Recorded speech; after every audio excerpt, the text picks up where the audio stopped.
Hi everyone, welcome to today's video. Today's video is in regards to our body's ability to be super adaptable. And did you know every living cell within our body regenerates every 8 years? So when we're talking about regenerations, because that's a new frontier of medicine, and sports science, tap into our body's ability to regenerate. If we're a regenerative machine and we're super adaptable, because there's very few things in our body that's fixed, then why are so many people in a lot of pain? Because pain can feel stagnant, stuck. We can't shake it off, the stiffness, right? So why does it feel not adaptable? So this video is going to talk about that. So there's a short-term adaptability mechanism and there's a long-term adaptability mechanism. And so that requires, if we're just talking about pain and nerve, we have to talk about ion channels and myelin sheath. So ion channels, along the nerve track, there's ion channels, and every ion channel has a specific function. So there's ion channel that detects weather, there's ion channel that detects stress, there's ion channel that detects blood flow. So based on that ion channel and the quantity of the ion channel, we become more responsive and more reactive, more sensitive to the ion channel. And that ion channel and that mechanism helps us to be responsive to the current state. So for example, if it's cold, right, and our body is sensory tuned to the cold and the clouds and whatever it is, our body, it tells us through laying down more cold, temperature sensitive ions, and then so we put on a jacket, right? And so that ion channel, the quantity of ion channel within the nerve tract recycles itself every 40 hours. So it's this very short-term, fleeting, responsive mechanism.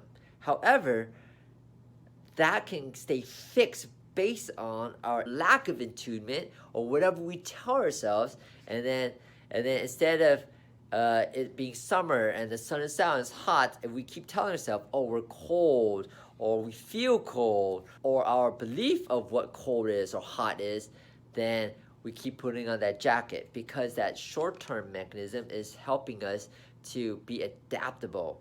So what makes it stop being adaptable is our attunement to that mechanism, our ability to really listen to that and react to that accordingly. So myelin sheath, so within nerve fibers, there's different nerve fibers, and based on the nerve fibers, it helps us to react at a certain speed. So there's nerve fiber that's very fast, and there's nerve fibers that are slower. So myelin sheath kicks in because myelin sheath is like a hurdle. It makes the track athlete have to jump, and it's like resistance. It slows it down, and so that serves a very specific function versus one that doesn't have the myelin sheath.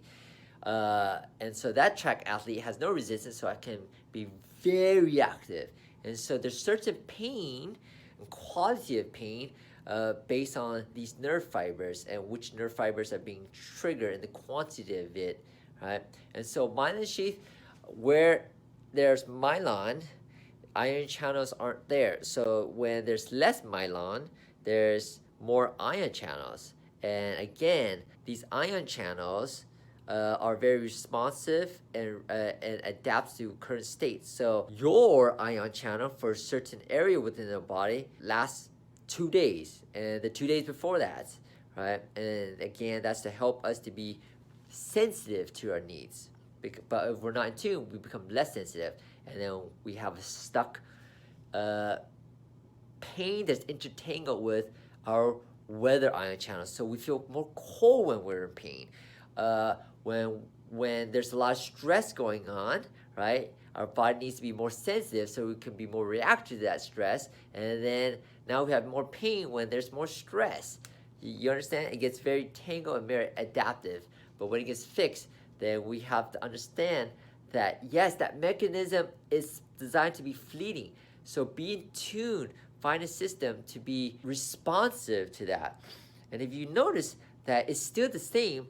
The long-term trigger and adaptability comes into a collection of our memory database, right? And so our beliefs, our thoughts, because that's every single second we collect beliefs and thoughts and things that influence us.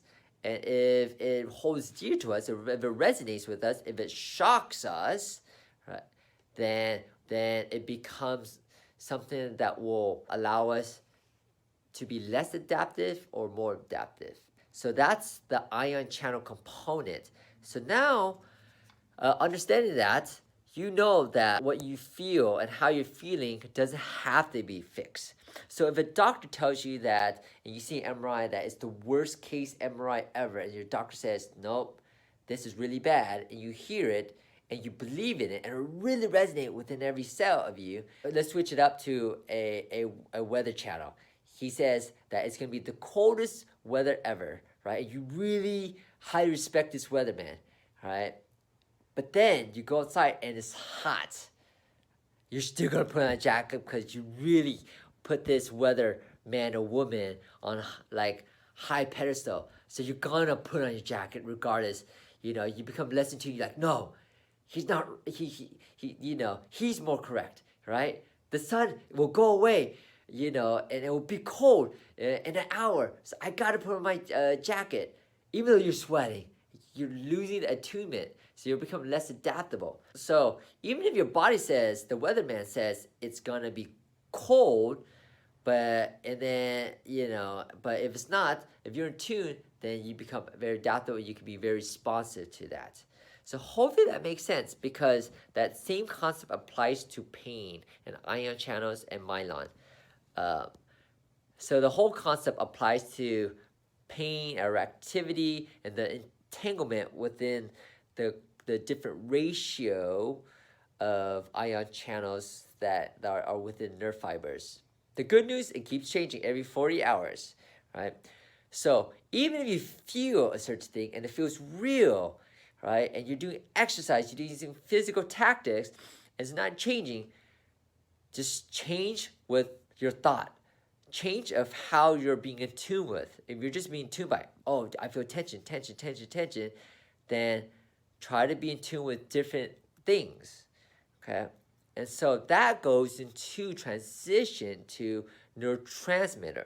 So the second half of the book talks about the long-term influence in how we are so reactive, sensitive, and adaptable, and that's in regard to neurotransmitter. Yes, neurotransmitter has a short-term play, but also based on how it's released, we can become accustomed to it, and then it feels like more fixed, and then less adaptable. So the primary neurotransmitter I talk about is dopamine, and that's a very fascinating neurotransmitter because it's equated to like the addiction center, the desire, the direction, the drive.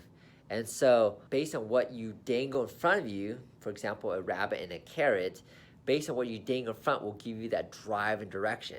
And so when you're in pain, sometimes it steers you off course. It makes you more fixed and off course where you want your life to be. So you have to understand that neurotransmitter, dopamine, is to bring us understand how to bring a different desired direction. Then that's also linked with the default mode network, not to get too long because the video is getting too long, but that's where we become more the empathetic part of the brain, the more of the well-being of other people, the community. But when we're stuck in pain, it's very hard to keep thinking about other people, how we serve other people, when the moment we sit down to work to really serve other people or to walk and move, we feel hurt, right? And so understanding this chapter will tap into the ability to be adaptable. This is the new frontier, the regenerative science, the adaptability of our body.